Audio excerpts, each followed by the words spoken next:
मेरा नाम दुष्यंत है और मैं हरिद्वार के शमशान घाट में 12 सालों से काम कर रहा हूँ।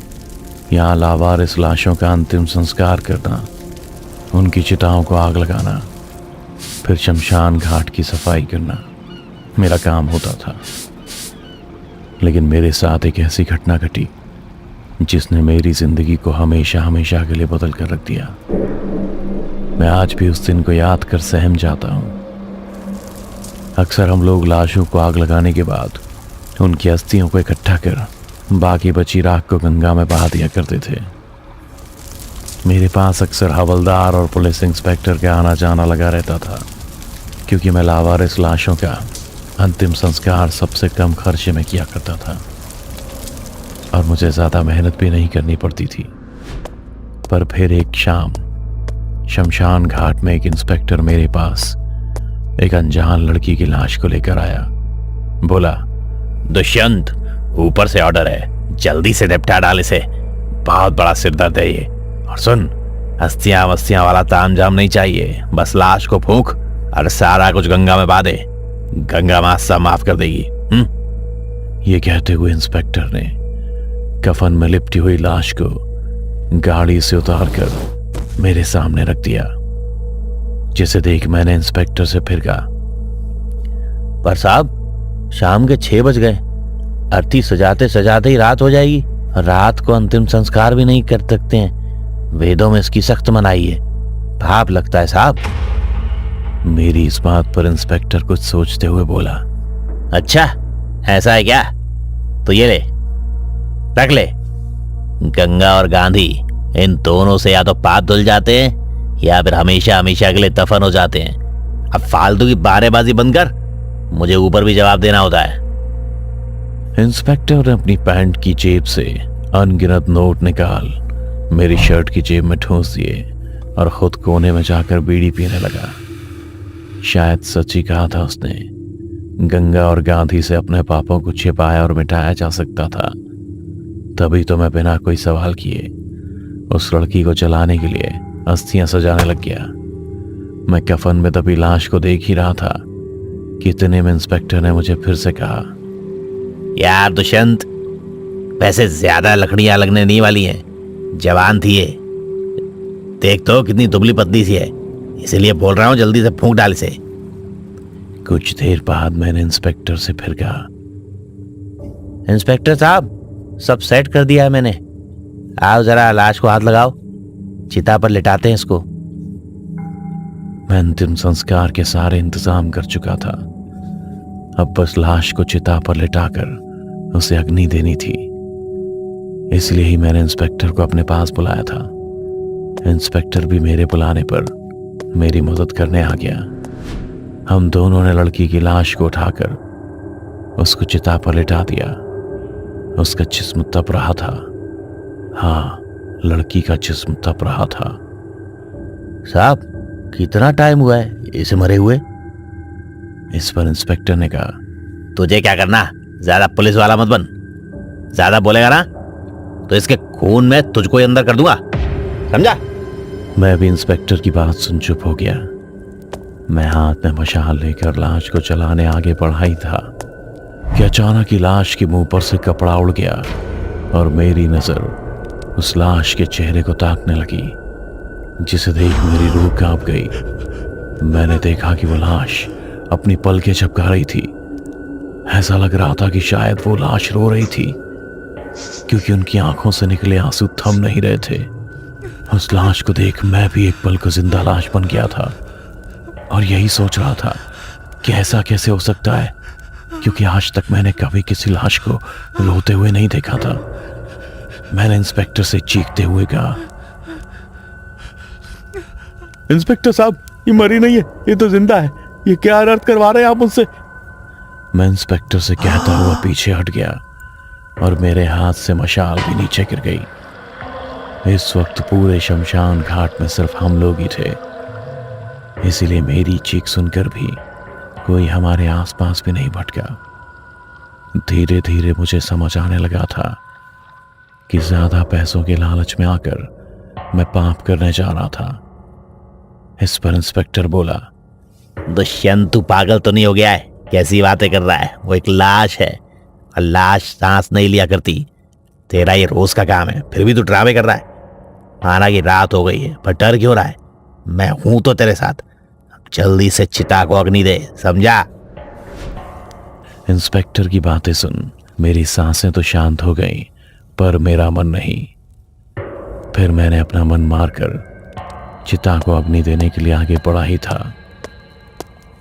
तभी मुझे ऐसा महसूस हुआ कि मशाल के आसपास काले साए मंडरा रहे हैं और चिता से भी लकड़ियां अपने आप गिर रही हैं। मेरा मन बेचैन होने लगा, पर इसे नजर का धोखा मान मैं लाश के पास चला गया। फिर अचानक ही मुझे महसूस हुआ कि लाश ने मेरा हाथ पकड़ लिया और रोते हुए मुझसे कहने लगी, प्लीज मुझे मत जलाओ, मैं जिंदा हूँ। ये सब मुझे जिंदा जलाने की कोशिश कर रहे हैं ताकि इनका राज सामने ना आ पाए। कम से कम तुम तो इनका साथ मत दो। मैं पेट से हूँ, माँ बनने वाली हूँ। मुझसे बदला लेने के लिए मेरे अजन्मे बच्चे को तुम मत मारो प्लीज। मैं तुम्हारे आगे हाथ जोड़ती हूँ। लाश की बातें सुन मेरे पैरों तले जमीन खिसक गई। तभी इंस्पेक्टर ने मुझे फिर टोकते हुए कहा, अरे चिता के पास खड़ा खड़ा क्या कर रहा है? अब क्या फिर लेक्चर दूं तुझे? एक बार में बात समझ नहीं आती क्या? बोला लाश को जला तो जलाता क्यों नहीं है? अगर तेरे से नहीं होता है तो ला मुझे दे ये मशाल, मैं खुद ही फूंक डालता हूं इसे। इतना कहकर वो इंस्पेक्टर मेरे हाथ से मशाल लेने आगे बढ़ा ही था कि तभी मैंने उसी मशाल से इंस्पेक्टर का आधा चेहरा जला दिया, जिसके दर्द से वो जोर जोर से चीखने लगा था। कोई बचाओ मुझे, मेरा चेहरा झुलस रहा है। इस दुष्यंत ने मेरा आधा चेहरा जला दिया है। ये तूने अच्छा नहीं किया दुष्यंत। इंस्पेक्टर अपना चेहरा छुपाए दर्द के मारे इधर उधर भटक रहा था और जोर जोर से चीख रहा था। पर जैसे कि मैंने पहले कहा था, हम लोगों के अलावा पूरे शमशान घाट में कोई नहीं था जो उसकी मदद के लिए आ पाता। लाश की आंखें भी बस एकटक उस इंस्पेक्टर को ही तड़पते हुए देख रही थीं। उसकी आंखों में सुकून साफ झलक रहा था और मैंने भी अब ठान ली थी कि चाहे कुछ भी हो जाए, मुझे अब इस लड़की के बारे में जानना था जिसको इंस्पेक्टर जिंदा ही जलाना चाहता था। तो मैं अभी अपने हाथ में मशाल लिए सीधा उस इंस्पेक्टर की ओर चल दिया और उसकी मशाल से उसे जिंदा जलाने की धमकी देते हुए बोला, अभी तो तेरा आधा चेहरा ही आग से झुलसाया है। अगर सच नहीं बताया तो लड़की के बजाय मैं तुझे ही जिंदा जला दूंगा। इंस्पेक्टर को आग में अपनी मौत दिखाई दे रही थी। उसने भी लड़खड़ाते हुए कहा, दुष्यंत, ये लड़की मरी नहीं है, जिंदा है। जैसे ही मैंने सुना मेरा रोम रोम सिहर उठा था। पर क्यों इंस्पेक्टर साहब, आप ये नृत्य क्यों करवाना चाहते थे? बताइए। अगर मेरे हाथों ये पाप हो जाता तो मैं कभी खुद को माफ नहीं कर पाता। क्यों किया आपने ऐसा? बोलिए। इस पर इंस्पेक्टर ने एक लंबी सांस लेते हुए कहा, दुष्यंत, तुम शायद भूल रहे हो कि कानून अंधा होता है। हमें बस ऊपर से ऑर्डर दिए जाते हैं जिन्हें हर हाल में हमें फॉलो करना होता है। और रही बात इस लड़की की, तो इसका भाई एक रिपोर्टर था जिसने कमिश्नर की नाक में दम कर दिया था। फिर कमिश्नर के कहने पर मैंने इसके भाई का एनकाउंटर कर दिया, लेकिन इसकी बहन काला जादू जानती थी, जिसकी मदद से इसने अपने भाई की आत्मा को वापस बुलाया और कमिश्नर को जान से मारने की कोशिश की। उसे इतना डराया कि वो पागल हो गया, और तो और इसने मेरी पत्नी को भी पागल कर दिया। मन तो किया कि इसका भी इसके भाई की तरह एनकाउंटर कर दूं, लेकिन मैं कमिश्नर की शपथ लेने वाला हूं, इसलिए बोल रहा हूं। तुझे और पैसे चाहिए तो बता, मैं करोड़पति बना दूंगा तुझे। बस किसी भी तरह इस लड़की को फूंक डाल, अभी के अभी। इंस्पेक्टर की बातें सुन मेरे होश उड़ गए थे। मेरे मन में बस इंस्पेक्टर की कही हुई बातें घूम रही थी, जिसके बारे में सोचते हुए मैंने खुद से कहा, मतलब कि वो मेरा भ्रम नहीं था। इस लड़की ने काले जादू की मदद से सच में ही मुझसे बातें की थी। पर मेरे मन को एक सवाल और नोच रहा था, जिसका जवाब मैंने इंस्पेक्टर से पूछा। अगर ये लड़की जिंदा है तो तुमने इसके साथ ऐसा किया जो ये हिल भी नहीं पा रही है, और इसने तो कहा था कि ये पेट से है, मरना नहीं चाहती है। इस पर इंस्पेक्टर ने हंसते हुए कहा,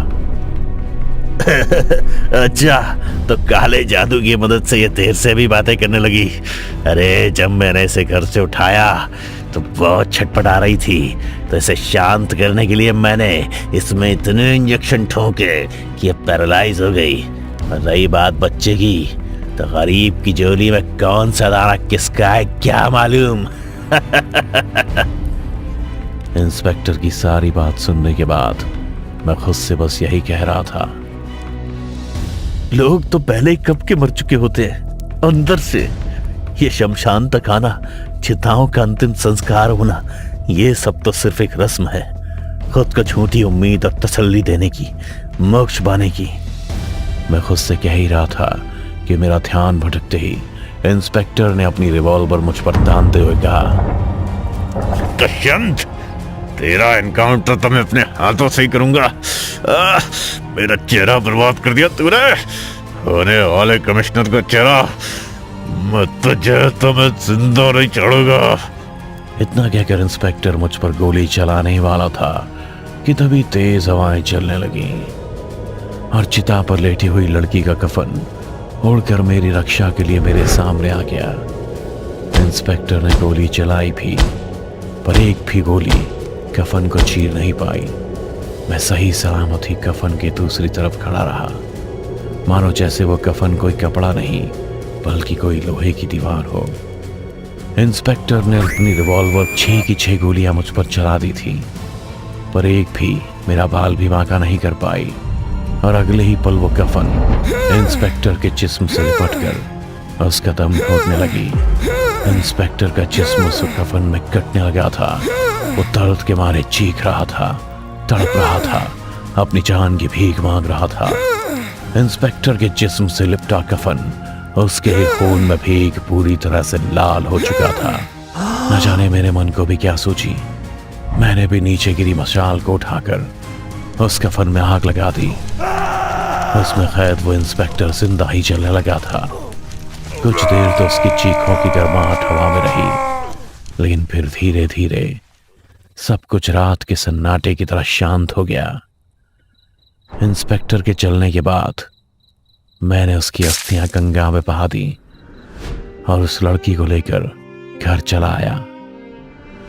आज उस घटना को 8 साल हो चुके हैं। मैंने अब शमशान में काम करना छोड़ दिया है। अब मैं एक छोटी सी नौकरी करता हूं और वीणा का ख्याल रखता हूं। ये नाम मैंने उस लड़की को दिया है। उसके पेट में पल रहा बच्चा दवाइयों के रिएक्शन से पेट में ही मर गया था, पर वो आज भी मुझसे पल के झपका कर ही बातें किया करती है। सच कहूं तो मैं वीणा से प्यार करने लगा हूं, पर यह बात मैं उसे तब बताऊंगा जब वो पूरी तरह से ठीक हो जाएगी। पर आप उससे कुछ मत कहना, पता है ना, वो काला जादू जानती है। डर से भरी ऐसी कहानी को देखते रहने के लिए अभी सब्सक्राइब करें टोरो टीवी हॉरर हिंदी। और अगर आप चाहते हैं कि आपकी भी डरावनी कहानी देखें दुनिया वाले, तो अभी भेजिए अपनी कहानी टोरो टीवी के मेल एड्रेस पर। हो सकता है अगली रूह कपा देने वाली कहानी आपकी हो।